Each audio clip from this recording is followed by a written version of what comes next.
नमस्कार, सुजस बुलेटिन में आपका स्वागत है। मैं हूं आपके साथ अश्विनी सरोही। एक नजर हेडलाइंस पर। श्री हरिभाऊ किसनराव बागड़े बने राजस्थान के नए राज्यपाल। मुख्यमंत्री ने कहा, आपके कुशल मार्गदर्शन में विकसित राजस्थान बनने की दिशा में तेजी के साथ अग्रसर होगा प्रदेश। मन की बात कार्यक्रम का 112वां संस्करण। प्रधानमंत्री श्री नरेंद्र मोदी ने किया बाघ संरक्षण के लिए राजस्थान के कुल्हाड़ी बंद पंचायत अभियान का जिक्र। नीति आयोग की गवर्निंग काउंसिल की 9वीं बैठक। 2047 तक विकसित भारत की तर्ज पर तैयार किया जा रहा है 2047 तक विकसित राजस्थान का रोड मैप।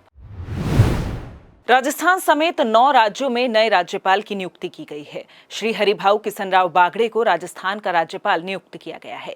वे महाराष्ट्र सरकार में पूर्व कैबिनेट मंत्री भी रह चुके हैं। राष्ट्रपति द्रौपदी मुर्मू ने शनिवार देर रात राज्यपाल नियुक्त किए। मुख्यमंत्री श्री भजनलाल शर्मा ने श्री हरिभाऊ किसनराव बागड़े को राजस्थान का महामहिम राज्यपाल नियुक्त किए जाने पर हार्दिक बधाई और शुभकामनाएं दी। मुख्यमंत्री ने कहा कि आपके सानिध्य और कुशल मार्गदर्शन में राजस्थान प्रदेश विकसित राजस्थान बनने की दिशा में तेजी के साथ अग्रसर होगा। प्रधानमंत्री श्री नरेंद्र मोदी ने आज मन की बात कार्यक्रम के 112वें संस्करण में देशवासियों को संबोधित किया। मुख्यमंत्री श्री भजनलाल शर्मा ने भी प्रधानमंत्री के संबोधन को सुना। प्रधानमंत्री श्री मोदी ने बाघ संरक्षण को लेकर राजस्थान से शुरू हुए कुल्हाड़ी बंद पंचायत अभियान का जिक्र किया। उन्होंने कहा कि हमारे देश में ऐसे कई गांव हैं जहां इंसान और बाघ के बीच कभी टकराव की स्थिति नहीं आती, लेकिन जहां ऐसी स्थिति आती है वहां भी बाघों के संरक्षण के लिए अभूतपूर्व प्रयास हो रहे हैं। जन भागीदारी का ऐसा ही एक प्रयास है कुल्हाड़ी बंद पंचायत। राजस्थान के रणथंभौर से शुरू हुआ कुल्हाड़ी बंद पंचायत अभियान बेहद दिलचस्प है। प्रधानमंत्री ने कहा कि स्थानीय समुदायों ने स्वयं इस बात की शपथ ली है कि जंगल में कुल्हाड़ी के साथ नहीं जाएंगे और पेड़ नहीं काटेंगे। मेरे प्यारे देशवासियों, कल दुनिया भर में टाइगर डे मनाया जाएगा। भारत में तो टाइगर्स, बाघ हमारी संस्कृति का अभिन्न हिस्सा रहे। हमारे देश में ऐसे कई गांव हैं जहां इंसान और बाघ के बीच कभी टकराव की स्थिति नहीं आती, लेकिन जहां ऐसी स्थिति आती है वहां भी बाघों के संरक्षण के लिए अभूतपूर्व प्रयास हो रहे हैं। जन भागीदारी का ऐसा ही एक प्रयास है कुल्हाड़ी बंद पंचायत। राजस्थान के रणथंभौर से शुरू हुआ कुल्हाड़ी बंद पंचायत अभियान बहुत दिलचस्प है। स्थानीय समुदायों ने स्वयं इस बात की शपथ ली है कि जंगल में कुल्हाड़ी के साथ नहीं जाएंगे और पेड़ नहीं काटेंगे। इस एक फैसले से यहाँ के जंगल एक बार फिर से हरे भरे हो रहे हैं और बाघों के लिए बेहतर वातावरण तैयार हो रहा है। प्रधानमंत्री श्री नरेंद्र मोदी ने कहा कि मन की बात में मैंने अक्सर आपसे ड्रग्स की चुनौती की चर्चा की है। हर परिवार की ये चिंता होती है कि कहीं उनका बच्चा ड्रग्स की चपेट में ना आ जाए। अब ऐसे लोगों की मदद के लिए सरकार ने एक विशेष केंद्र खोला है जिसका नाम है मानस। ड्रग्स के खिलाफ लड़ाई में ये बेहद बड़ा कदम है। मेरे प्यारे देशवासियों, मन की बात में मैंने अक्सर आपसे ड्रग्स की चुनौती की चर्चा की है। हर परिवार की ये चिंता होती है कि कहीं उनका बच्चा ड्रग्स की चपेट में ना आ जाए। अब ऐसे लोगों की मदद के लिए सरकार ने एक विशेष केंद्र खोला है जिसका नाम है मानस। ड्रग्स के खिलाफ लड़ाई में ये बहुत बड़ा कदम है। कुछ दिन पहले ही मानस की हेल्पलाइन और पोर्टल को लॉन्च किया गया है। सरकार ने एक टोल फ्री नंबर 1933 जारी किया है। इस पर कॉल करके कोई भी जरूरी सलाह ले सकता है या फिर रिहैबिलिटेशन से जुड़ी जानकारी ले सकता है। प्रधानमंत्री श्री मोदी ने हर घर तिरंगा अभियान को लेकर कहा कि गरीब अमीर छोटा या बड़ा घर हर कोई तिरंगा लहराकर गर्व का अनुभव करता है। तिरंगे के साथ सेल्फी लेकर सोशल मीडिया पर पोस्ट करने का क्रेज भी दिखता है।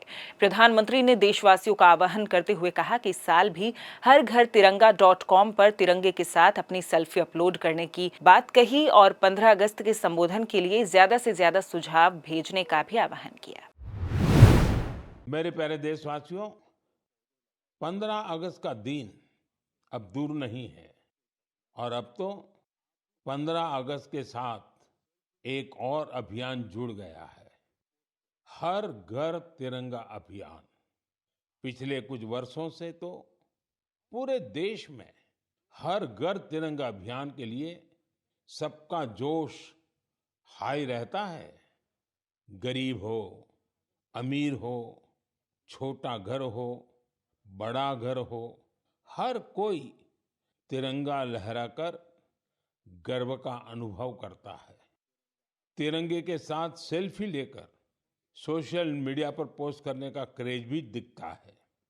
साथियों, पहले की तरह इस साल भी आप हर घर तिरंगा.com पर तिरंगे के साथ अपनी सेल्फी जरूर अपलोड करेंगे। और मैं आपको एक और बात याद दिलाना चाहता हूँ, हर साल 15 अगस्त से पहले आप मुझे अपने ढेर सारे सुझाव भेजते हैं। आप इस साल भी मुझे अपने सुझाव जरूर भेजिए।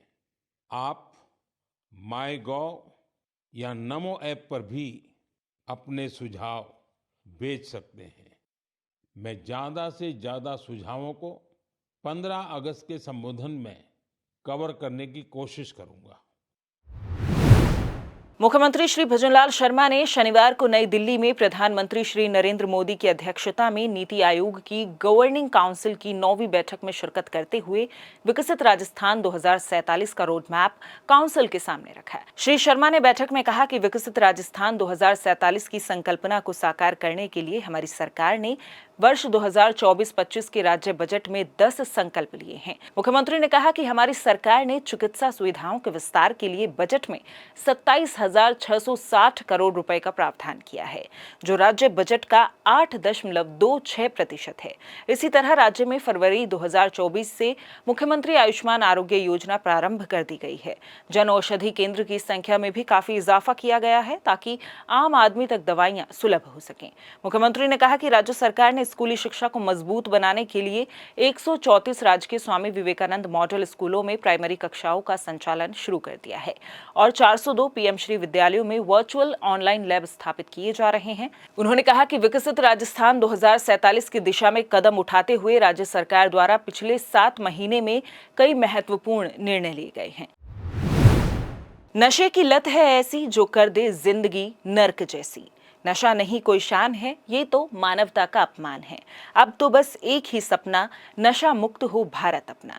ऐसे हजारों मनोभावों को विद्यार्थियों ने शब्द सौंदर्य के जरिए कागज पर उकेरते हुए नशा मुक्त हनुमानगढ़ की संकल्पना को आगे बढ़ाया। जिले के हर विद्यालय में शनिवार सुबह विद्यार्थियों ने नशा मुक्त हनुमानगढ़ के मानस अभियान के तहत निबंध लेखन किया। जिला कलेक्टर श्री कानाराम के निर्देशन में ये अभिनव पहल हुई। जिला कलेक्टर ने हर महीने के चौथे शनिवार को विद्यालयों में नशा मुक्त गतिविधियां कराने की घोषणा की थी। इसी कड़ी में विद्यार्थियों ने निबंध लेखन लिखा। उन्होंने घर पहुंचकर अपने परिजनों को भी निबंध पढ़कर सुनाया और स्वयं के साथ उन्हें भी ई शपथ दिलाई। विद्यार्थियों ने निबंध में अपने आसपास नशे से हुई घटनाओं, दुष्प्रभावों और नशा छोड़ने के बाद हुए फायदों को भी बखूबी लिखा है। कई विद्यालयों में लेखन के बाद विद्यार्थियों ने अपने अनुभव सुनाए तो कईयों ने राज्य सरकार और जिला प्रशासन के प्रयासों की सराहना भी की। निबंध लेखन की प्रभावी निगरानी और विद्यार्थियों को प्रोत्साहित करने के लिए अधिकारी बच्चों के बीच पहुंचे। प्रशासनिक अधिकारियों ने बच्चों के विचार पढ़कर उनका मनोबल बढ़ाया। नशा मुक्ति पे जो हमारे विद्यालय में कार्यक्रम हुआ है, उसमें बच्चों ने अपने आसपास के अनुभवों को देखकर जो इस निबंध प्रतियोगिता में भाग लिया है और उसके सार्थक परिणाम हमें नजर आ रहे हैं। उनमें एक सकारात्मक ऊर्जा भी जागृत हुई है आज, जिन्होंने अपने विचार व्यक्त किए हैं बच्चों ने, जिसे देख के ये भी पता चलता है कि वे भी इस दिशा में हमारे साथ ही हैं। सुजस बुलेटिन में फिलहाल इतना ही। फिर होगी आपसे मुलाकात, तब तक के लिए नमस्कार।